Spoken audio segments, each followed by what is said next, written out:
Olá, amigos, sejam todos bem-vindos. Estamos começando mais uma vez o nosso estudo da Segunda Milha, um projeto idealizado pela União Norte Brasileira com o objetivo de não apenas percorrermos a primeira milha e irmos com a pessoa até o batismo, senão também avançarmos um pouco mais além, fazermos mais e fazer melhor, e fazer deste novo membro um evangelista, um discípulo verdadeiro, agora tendo as condições de evangelizar também a sua família. No estudo de hoje, vamos falar sobre a Santa Lei de Deus. E para isso, convidamos dois teólogos, dois pastores formados em teologia, cada um em diferentes universidades, mas eles vão nos ajudar hoje a desvendar esses mistérios, pessoas que vocês já conhecem, e a conversarmos um pouquinho sobre a Palavra de Deus. Pastor Francisco é o primeiro deles, seja muito bem-vindo, Pastor Francisco.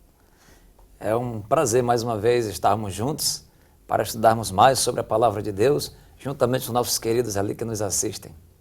Muito bem, Pastor Francisco dirige as atividades evangelísticas da igreja, isto é, crescimento da igreja, na região de São Luís e o norte do estado do Maranhão. Vamos aproveitar também de mandar um lindo abraço, uma saudação cordial para todos os nossos amigos que nos assistem lá nessa linda região e também no lindo estado do Maranhão. Caxias, por exemplo, uma cidade linda que tivemos há poucos dias atrás, para todos os irmãos de lá, de São Luís, enfim, recebam também um forte abraço. E hoje também estamos recebendo aqui um grande amigo lá da região de Santarém, diretamente de Alter do Chão, o pastor Alexandre. Seja muito bem-vindo, viu, pastor? Que bom estarmos juntos aí. É com você que chegou a tempo aí, com certeza na casa, no vizinho, foi lá acompanhar o estudo. Que bom que nós vamos avançar. Um abraço, queremos que você receba nosso abraço aí. Você que é o evangelista da Segunda Milha. Parabéns, que Deus continue te usando.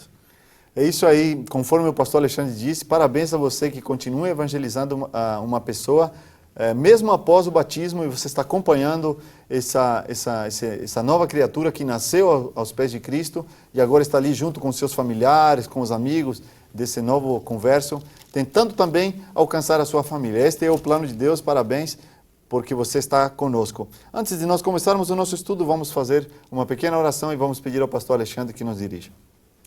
Obrigado, Santo Deus, pela oportunidade de estudar a Tua Palavra. Amém. Registrar da Tua vontade e que o Senhor possa nos acompanhar e nos preparar, dando entendimento para que assim, logo, logo, estejamos vivendo a eternidade com o Senhor. É a nossa oração, o nosso agradecimento, no nome de Jesus. Amém, Senhor. Amém. Amém. Muito bem. Depois dessa oração do pastor Alexandre, eu quero fazer uma pergunta para você. Se você pega a sua Bíblia em casa, sente-se confortavelmente. E a primeira coisa que eu quero saber, para que fique bem claro entre nós aqui, qual é a diferença entre uma ordenança, entre a lei civil, as leis de saúde, que haviam naquele tempo do povo de Israel, e os 10 mandamentos. Tem gente que coloca todo mundo no mesmo saco, ali, numa mesma gaveta. E será que é isso mesmo? Está tudo misturado? Como é que é isso, gente? À nação israelita foram dadas leis, pastor. Como nós conhecemos, você acompanhou no estudo aí. Essas leis não vieram para tolher, né? Pelo contrário, elas vieram para ampliar, dar realmente entendimento que é a liberdade. E que leis, como o senhor acabou de perguntar. Um quadro ilustrativo vai aparecer aí agora e você vai poder acompanhar. Acompanhe comigo, então, por favor. As leis civis, como você está vendo aí, por exemplo, servem para reger e proteger a nação. As condutas realmente do povo. Elas estão registradas, como você está vendo aí, no livro de Êxodo, capítulos 21 e 22. Logo em seguida, vêm as leis cerimoniais, envolvendo sacrifícios e ofertas que representavam Jesus lá na frente, lá no Novo Testamento que viria. São ofertas e sacrifícios concernentes ao santuário. Elas estão registradas, você está acompanhando aí em Levítico, capítulos 1 a 4. Depois as leis da saúde, para a felicidade e bem-estar do ser humano.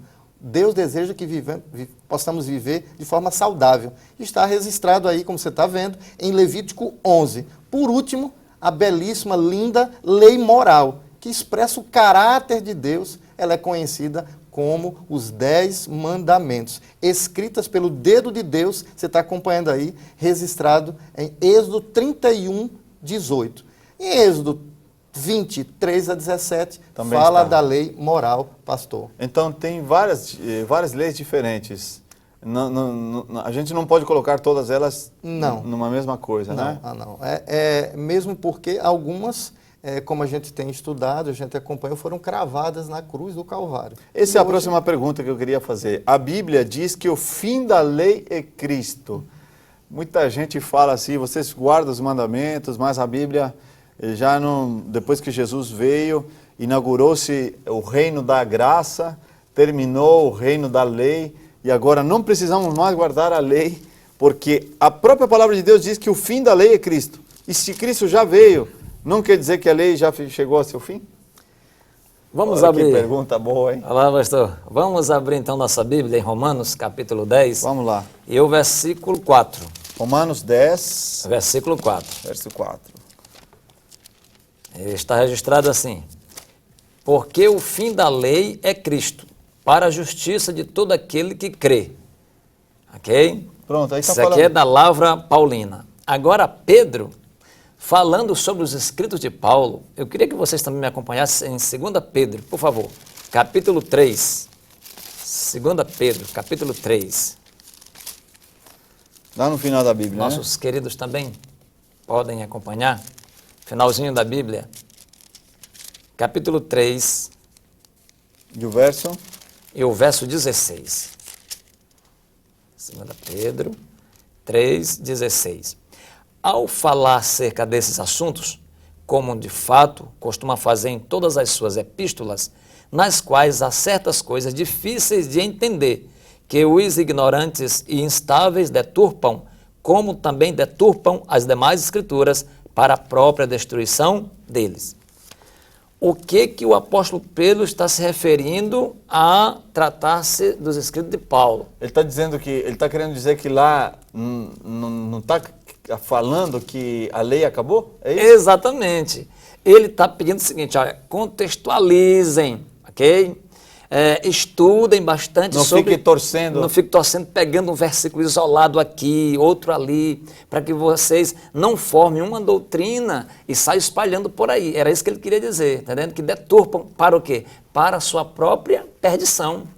Agora, queridos, quando a Bíblia está dizendo que Cristo é o fim da lei para a justiça de todo aquele que crê, então, estão querendo anular a lei de Deus a partir da aparição de Jesus. Então, a lei de Deus ela foi anulada.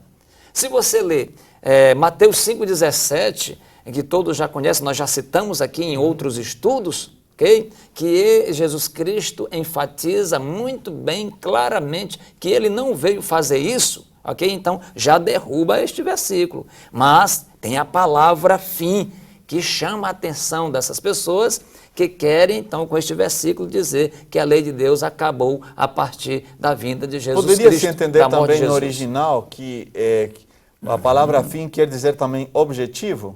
Sim. O objetivo da lei é Cristo. Essa é a palavra telos, né, no grego, ok? Que ela tem esta finalidade. Finalidade. Ok? Então ela quer dizer o seguinte, olha, a finalidade da lei é O propósito. o propósito da lei, ok? O alvo da lei O sentido. é alcançar realmente Jesus Cristo. Como o colega falou, por exemplo, pegue todas as leis cerimoniais, para onde é que apontavam? Para o Senhor Jesus Cristo. Sabe? A própria lei moral, ok? Então, Alguns que digam que quando Jesus veio aqui a essa terra, pastor, sua explicação está corretíssima, Jesus encarnou a lei, portanto agora já a lei não existe e agora nós devemos seguir somente o exemplo de Jesus. Agora, se a gente pensar dessa maneira, é a mesma coisa, porque Jesus também honrou o pai e mãe, Jesus não matou, Jesus não adulterou, Jesus guardou o sábado, Jesus não tomou o nome de Deus em vão. Então, seguir a vida de Jesus é seguir também a lei. Por quê? Porque ele mesmo, o próprio Jesus, o próprio Deus, foi aquele que escreveu com o seu próprio dedo. Não é isso mesmo? E eu quero chamar a atenção de vocês, por favor, vamos ler 1 Pedro, por favor, só para clarearmos este assunto aqui de finalidade. 1 Pedro, capítulo 1, no versículo 9. No versículo 9. 1 Pedro, capítulo 1, versículo 9. Obtendo o fim da vossa fé, a salvação da vossa alma. A mesma palavra. A mesma palavra, telos, né? Ok? Então, biblicamente, linguisticamente, certo? Está bem claro que esta palavra aqui não vem dizendo o seguinte: acabou, Jesus Cristo então chegou, tal. Não é propósito. Então pronto, não, mas ela tem uma finalidade, ok? Todas as coisas são agora levadas para Cristo Jesus, ok? É lei moral, é lei cerimonial. A lei cerimonial ficou porque Jesus foi o sacrifício. A lei moral, ela continua, mas ela também nos impulsiona, certo? O ser humano está com as suas dificuldades de pecado e tal, a lei diz: olha, você está em pecado. Ela também não o leva a Cristo? Ela leva, sim.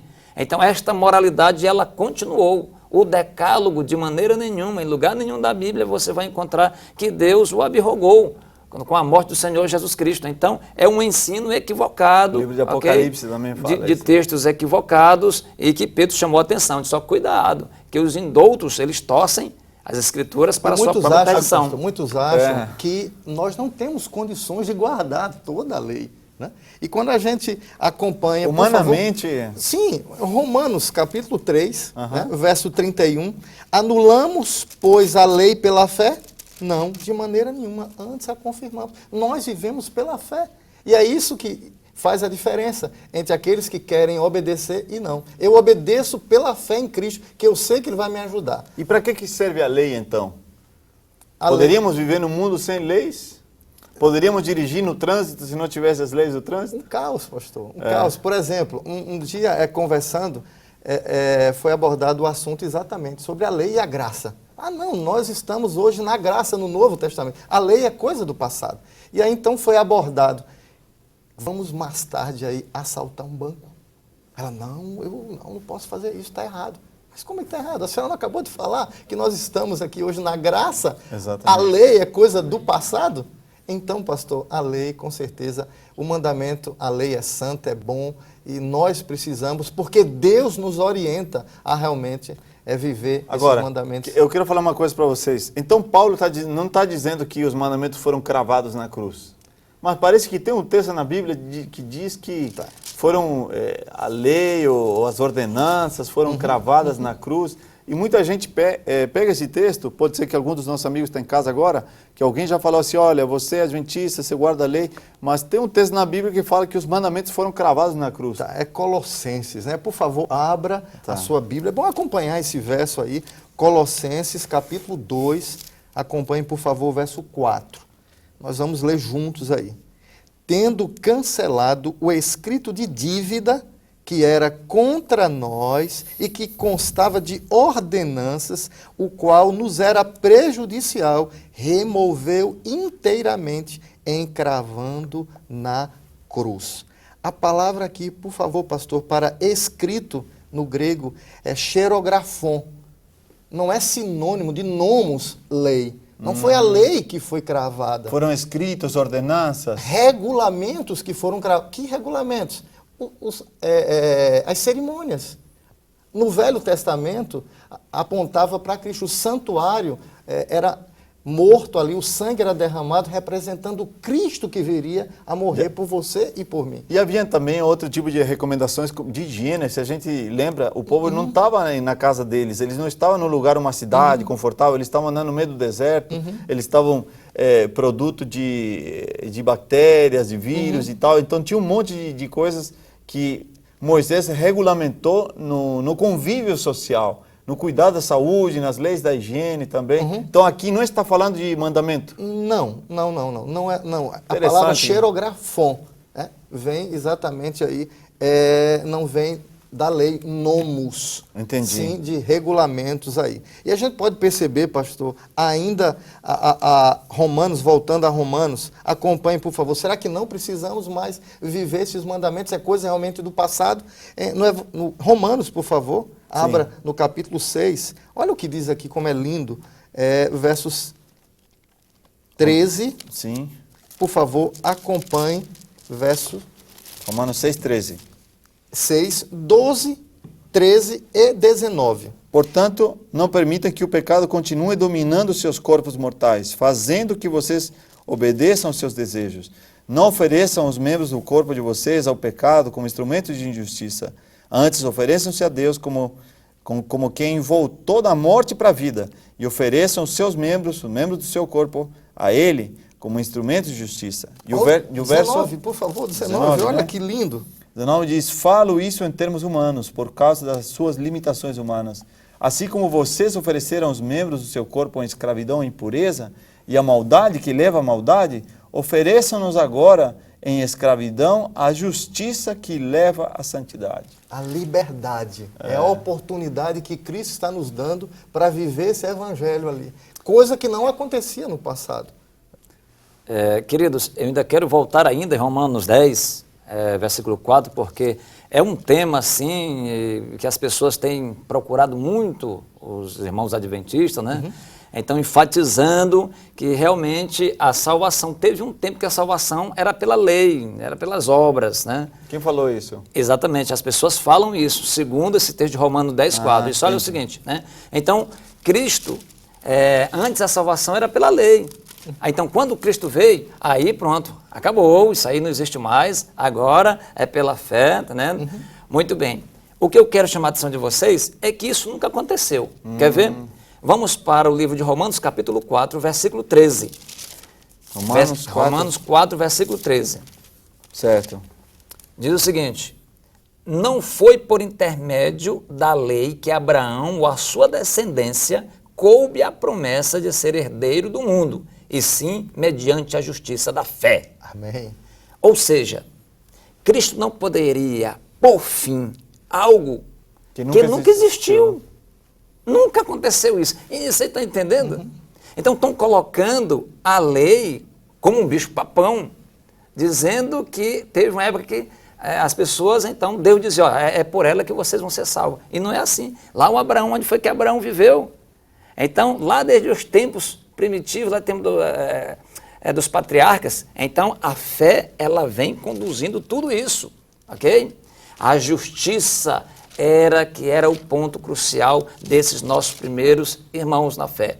Então, chegamos a dizer para vocês enfaticamente que esse texto não tem nada que ver com abrogar a lei de Deus.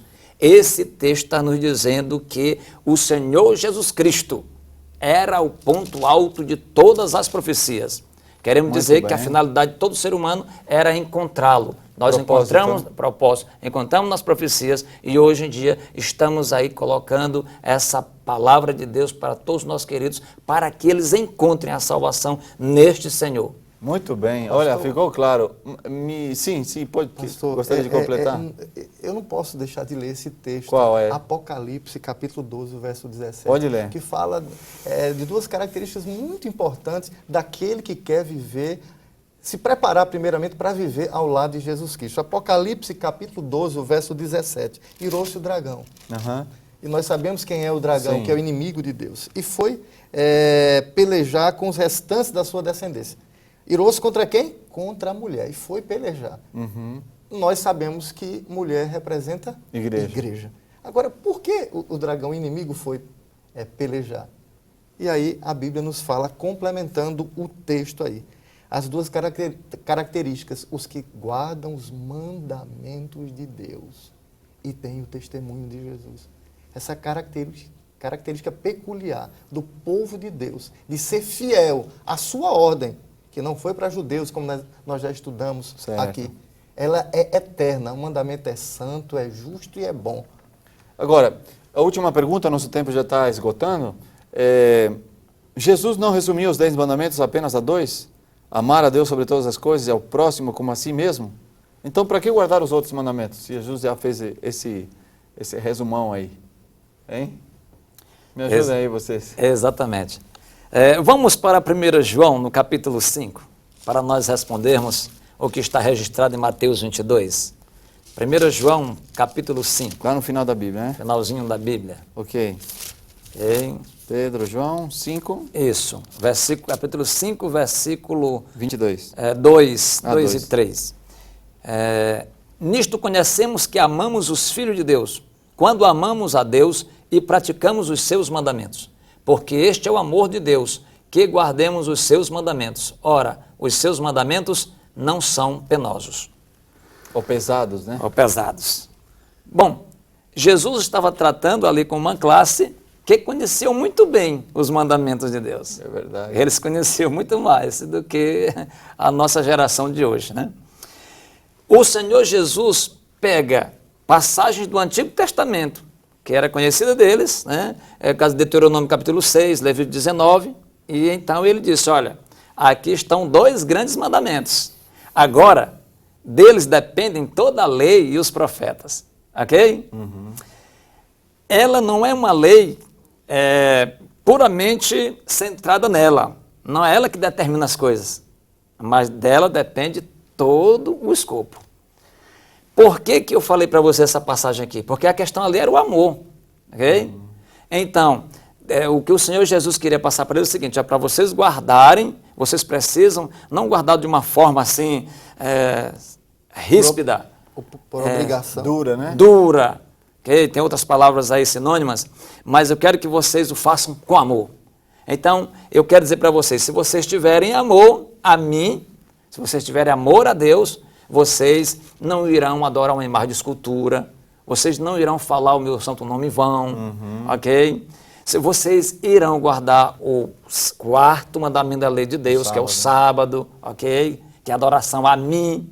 Se vocês amarem o próximo de vocês, vocês não vão matar, não vão prejudicá-lo, não vão tomar os seus bens, não vão trazer falso testemunho. Então ele diz, por isso que desses 2 grandes mandamentos requer todas as leis, toda a lei e a base, né? A lei e os profetas. Então, elas não são separadamente, não como são alguns substitutas. são substitutas, como alguns querem dizer, olha, então está aí, o Senhor Jesus veio e resumiu, então é só amar a Deus e amar o próximo, e eu não preciso mais isso, mas então deveriam também adorar a imagem de escultura, deveriam matar, deveriam roubar, que não seria pecado e não seria contra Deus. Então essa não é a mensagem, né? Entendi. A mensagem é esta, ok? Que desses 2 mandamentos compreendem todo o decálogo. E é o resumo, né? É o resumo aí da primeira tábua. Não apenas o decálogo, né? Mas toda a Torá também. Queridos amigos, chegamos ao final de mais um estudo. Vocês viram que um estudo fascinante acerca da lei de Deus. A lei de Deus é, na verdade, o caráter de Deus de uma maneira vivificadora para cada um de nós, os seus filhos, nós que somos os seres humanos. Os 10 mandamentos são cartas que Deus escreveu de alguma maneira para que nós nos tornássemos melhores pessoas, melhores esposos, melhores filhos, melhores pais, e para que nós pudéssemos também lembrar que tudo que nós somos e tudo que nós temos e que ainda seremos é porque nós fomos criados à imagem e semelhança de Deus. A lei, ela não é capaz de nos dar a salvação. A lei apenas nos conduz e nos mostra quão pecadores nós somos e quanto nós precisamos do Senhor Jesus Cristo em nossa vida. Só o sangue de Cristo, só o sacrifício de Cristo, só a intercessão de Cristo por nós são capazes unicamente de nos otorgar a salvação, o perdão e a vida eterna. Que você e eu possamos aproveitar essa graça que Jesus nos oferece. Que você e eu possamos honrar a lei de Deus, não porque queremos nos salvar, não, porque já verdadeiramente conhecemos e fomos salvos por Jesus. E como resposta a esse ato salvífico, agora nós estamos andando em um caminho diferente, em um caminho novo, em uma nova caminhada, nova conversão. Que Deus te abençoe, que Deus me abençoe também, para que no próximo estudo nós continuemos ainda caminhando a 2ª milha e conheçamos ainda mais ao Senhor Jesus. Que Deus te abençoe, nos encontramos no próximo estudo.